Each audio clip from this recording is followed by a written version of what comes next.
Just heading out of 159.2, and the plan is to go to 159.7, and the plan is to go to 162.7 Cedar Springs, where it's about a mile, according to what I hear, it's about a mile hike down to get water.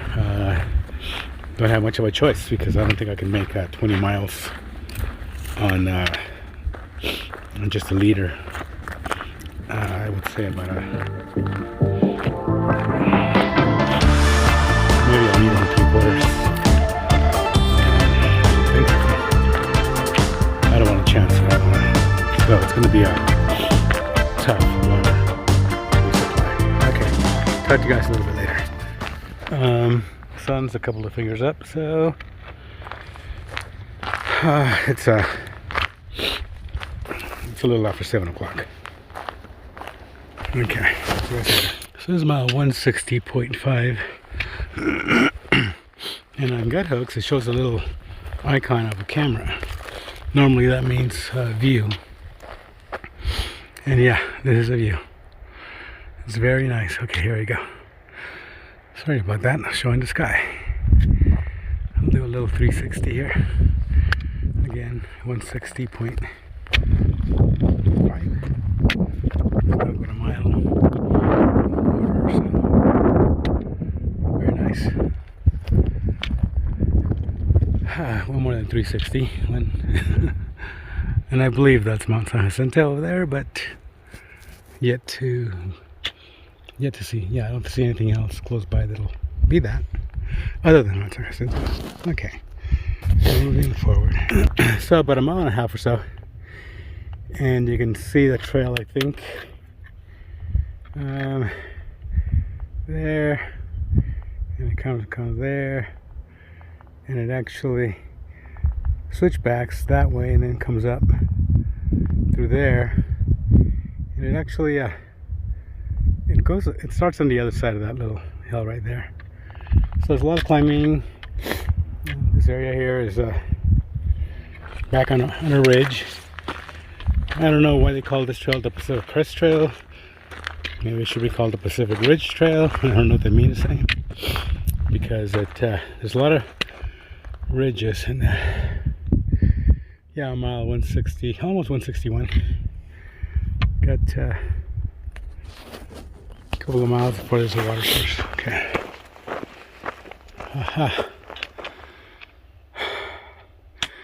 I am guessing that is Hemet Lake, and that is the 74 next to it, which means that Herky Creek Campground is down there, and we're heading toward Spittler Peak, which we are, but it's still about another 7 or so miles away, because Spittler Peak is on top of Herky Creek. That's where the alternate PCT goes down, Spittler Peak Trail, down to Apple Canyon Road and into Herky Creek, where you can make a right at the fence of Herky Creek, and that'll take you out to Idlewild, as the previous alternate, when there was a fire, closed down here for a few years, from 13 to 18, I believe it was. And anyway, but I plan on going straight through to Saddle Junction on this trail. That's the plan, but you never know. My house is, well, it's not my house, my daughter's house. Down there somewhere, where Base Camp Olive Oil is at. Oh, there somewhere. Huh. Okay, a little bit of Felipe and Olive Oil hike trivia. I'll probably be changing the name of the channel to Tin Man and Olive Oil Hike, but I'll do that after a while, when I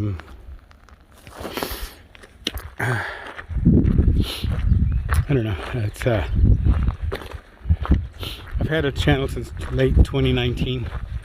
Some of the earlier videos were kind of like videos for home, just for us to watch before I even thought about making a hiking YouTube channel. And it kind of has a ring to it. Olive Oil got her trail name in Hauser Creek in, I think it was March or February of 2019. In Hauser Creek, when there was actually a creek flowing there. And we were kind of all talking about different things about the Navy, and it came up that I was in a Navy, and they knew that Olive Oil's real name was Olivia.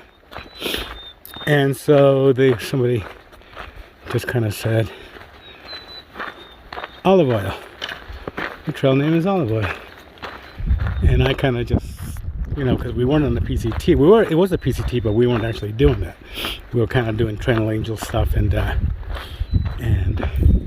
hiking that area. When I just kind of kept on with the calling her Olive Oil on day hikes and everything. It's kind of stuck. And so that's why I didn't have a trail name until this year. Pioneer Male Picnic area, mile 52, where Bloodbeard gave me that. And that has to do with the Tin Man on The Wizard of Oz that was built without a heart. Because when I had heart surgery on May 26th of 2020, I didn't have a heart for a few hours while a machine was running the blood through my body and they were doing open heart surgery. So I am the Tin Man, and then I'm also slow. A slow hiker, so therefore I need olive oil to oil me up in my joints so I can be faster. But she's not here right now. Tin Man was kind of slow until he got oiled up in the movie The Wizard of Oz. Anyway, that's how we got our names. Okay, so I'm not sure how much of a view I'm going to have left of this, but if you guys can see it, there is Salton Sea way over there somewhere. That's the same one that we could see over at Mount Laguna. So, yeah, when I was leaving Mount Laguna. Okay, very good. So it's been a straight climb since Cedar Spring Junction. And this is what it looks like. And it continues all the way up there. That's why I haven't been filming, because I need both trekking poles. And I got a lot of water, which I'm thankful for. But now it's really heavy. Okay. Look at all this area here. Sure, this was part of the burn that occurred back in 2013. Rock formation is really cool there. Okay.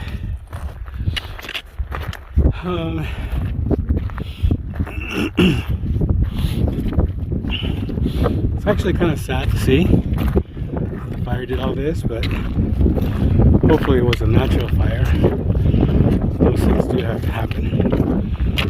Kind of reinvents the ecology in the area. Ecology, am I correct? Geology in the area. I was up there at Devil's Post File, going to Rainbow Falls, and there was a fire over there too, and there was this comment on one of these boards that was there, and it talked about how fires occur in a different kind of plants form, giving new life to different things.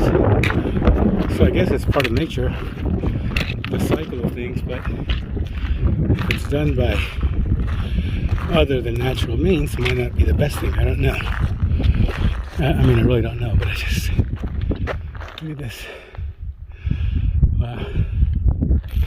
Yeah. Okay. Oof. It sounds like I'm winded. I am.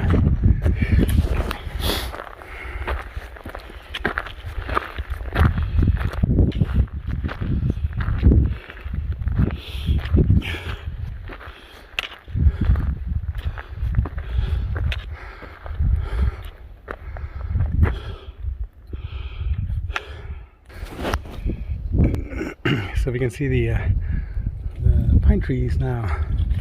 We can see the pine trees now. It's really nice. We're about 7,000 feet. We keep going above 7,000, below 7,000. We're staying right around 7,000. I don't know it's going to get higher as we go. But you can already see the pine trees. There's a hiker right there. There was a few of them back about half a mile ago. And then they just slowly, little by little, start leaving. Yeah, it's really nice.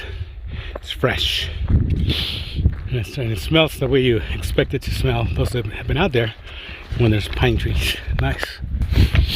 Well, those those pine trees were short-lived. That was nice. It was nice. It was basically a nice change of scenery. And it smelled a little bit like pine trees. But it did give you a little bit of shade, but it's not a hot day. It's just not a hot day. It's yeah, it felt good. I mean, the sun kind of warms you up, and then the wind keeps you cool. It's nice. It's a good, nice hiking weather. Now, there's a lot of straight climbing in this area. Where I stopped at, I think I was 159. It's hardly any switchbacks. When it climbs, it just climbs straight. So, you know, you just gotta, everybody has to know their own body and how they can climb. A lot of these younger kids, woo, boy, they're fast. Huh, I see a lake right over there. I think that could have been Lake Hemet. I don't know if the other one that I saw earlier was Lake Hemet or maybe Lake Skinner. I don't know. Here's a trail sign. If that means anything. Look at that. Huh. Center's over there, so we're kind of... Yeah, that's got to be Lake Hemet down there, I'm guessing. I've gone fishing down there before. You know how many fish I got? 0. Okay. Yeah, so I like to watch Huck Outdoors. I don't know if you guys subscribe to him or not. If anybody does, you guys might want to check out his channel. Huck Outdoors. He does some hiking. He does fishing. When I did the permethrin on get my clothes ready for the PCT, I watched his channel that he did a while back. But I just brought it back and I watched how he did it. I got all the same items that he got, showed on his channel, and I used that. It did it exactly the way he did it. I went out and bought some fishing gear and with the recommendations of what he had. So yeah, Huck Outdoors, check him out. He has a really nice channel. He goes to the Sierra a lot too. So yeah, there's the mighty San Jacinto. I've climbed it like 3 times already, or twice. I don't know how many times. So I might not climb the peak today. I might just follow the PCT. I mean, not today. When I get there, I don't know if I will or not. It depends how I feel and how much food I have. I should have plenty of food because I have a box tonight. Well, so hey, here's some more trees and more burn areas, and oh boy. Okay, I'll let you guys go. Talk to you guys later. Yeah, we're going down this little descent. So I just met again Walnut and Pecan, wonderful people. It's just so happy. I'm so glad that I met them. And they were telling me that Apache Peak does have some... What's this? I don't know. Yeah, Apache Peak does have some ice on it. It was icy last night. Just a little bit, not a lot. A little patch. And then when they passed by it, which is last night, it was already icy. But right now it should be slushy. I do have microspikes. I sent my my ice axe home and to decide where I'm going to put it, because I actually thought that Apache Peak no longer had any ice or snow. But one thing that, now Walnut and Pecan, they are experienced hikers, very experienced hikers. They're a husband and wife. And one thing that Pecan was saying, she said, you know, if you have an ice axe, it's still not going to do you any good, according to her. She said it's so steep, it's just, I haven't been there. it's just so steep that if you do have an ice axe, you're not going to be able to hold yourself down. Once you're going down, you're going down. So when I get there, I'll decide what to do. I may just, even though it's just so short, I may decide to go down Spickler Trail to a beautiful lake over there, and then just hike my way into Idlewilds through the alternate. Very possible. I don't know if I will do that or not, but we'll see. See what happens when I get there. Yeah. So I'm going, look at that, that's way up there. I'm going on this descent. It's just like, woo! You know what they say, what goes down must come up. So there's going to be a climb somewhere. And back in late 2019, one of our first few videos, I did a video of Julian, and I met a couple named Scotch Tapin Waypoint, and I spoke with them a little bit, just asking them how their hike was and how to get to the northern terminus, how people would normally do it, and they did a great job explaining that. And right now I just met them again, Waypoint and Scotch Tape, and it was wonderful to see them again. They live in this area, so they're doing some hikes because they want to do NorCal later on this year. And I think that's just fantastic. It's amazing how you meet people and you see people out here that you've seen before, or not that many you've seen before, but sometimes. But you just meet so many wonderful people. I just had to say that. That's really nice. The part that's not so nice is I'm gonna have to climb out of here. We'll see. So I have absolutely no idea where this trail is taking me. I mean, it was way up there, and then it dropped way down here, and it's still dropping. San Jacinto is that way, and I'm going that way, dropping down in elevation more. I mean, we lost so much elevation. It's, you know, you climb and climb and climb and go like, okay, I got this high, and then it descends. You lose all that elevation. Like, man. Oh boy, oh boy, oh boy, oh boy. Oh well. Part of the trail. Yeah. Down there is Palm Springs.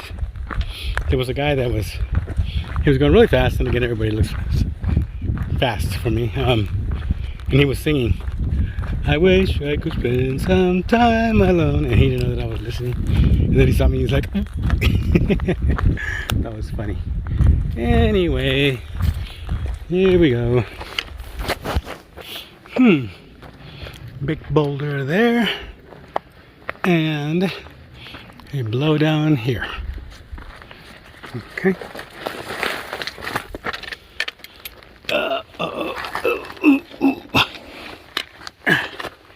Ow! Yeah, you gotta do one of those. You know, the thing where you gotta dance, scooching down under that thing. That's what you gotta do there. Huh. Okay. So I just stopped for a break right there at the Forbes Trail Junction. I took a pretty long break actually, and I had some lunch. And before getting there, lost over 1,000 foot in elevation, and now we gotta climb up about 1,000 feet in a little over a mile. So I'm putting this down because I gotta climb. So this was on the ground. San Jacinto Submarine International Forest. Okay. I've been climbing. Can't even see down there where I started. Oh man. Woo.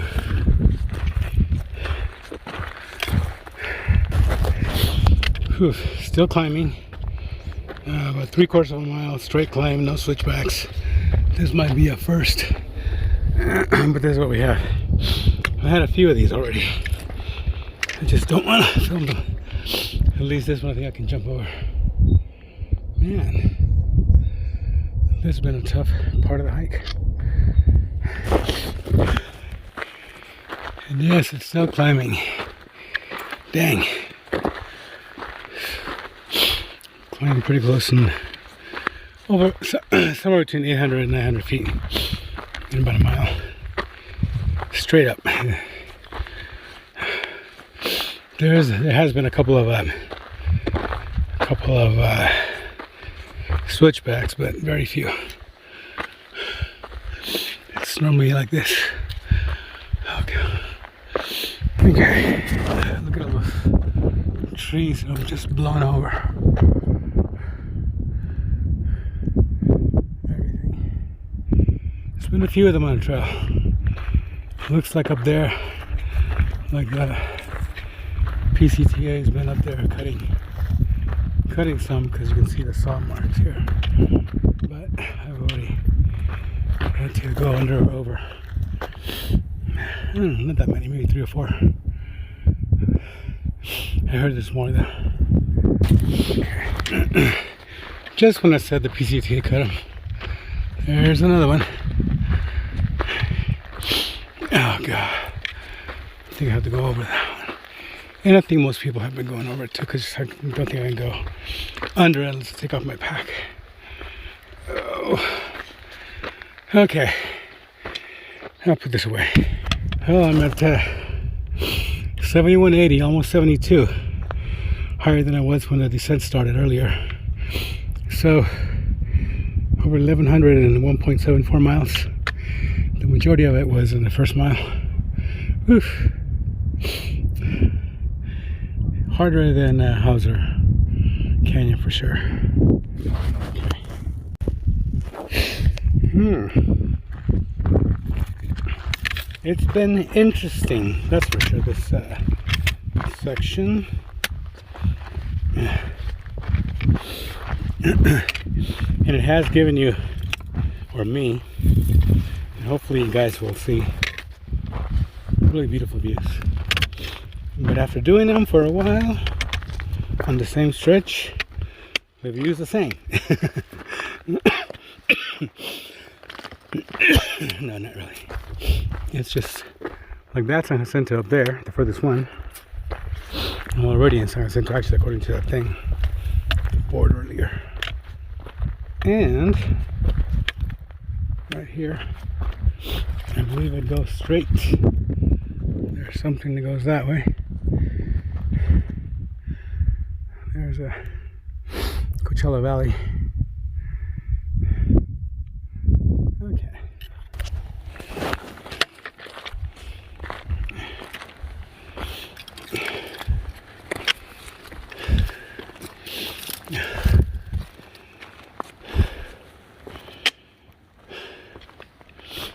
Okay.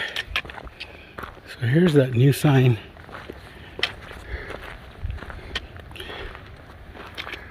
Spitler Peak Trail PCT alternate. It goes that way.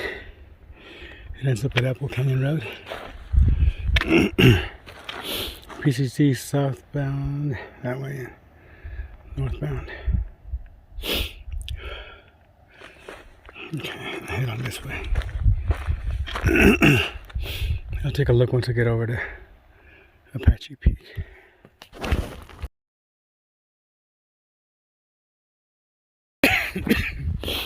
Okay, so I climbed up to 7,379 feet. It's supposed to be around 30 to 35 degrees temperature tonight. It's brutal. Brutal. Like I said that a couple of times before. Alright. That's going to be it for the night. I'm going to find a spot here pretty close to Apache Spring. There's Apache Peak right over there. I'm not sure that's it or not. I think so. But yeah, I'm done for the day. Sheesh. Sun's up there, but it's behind the clouds. I'm gonna call it a day today.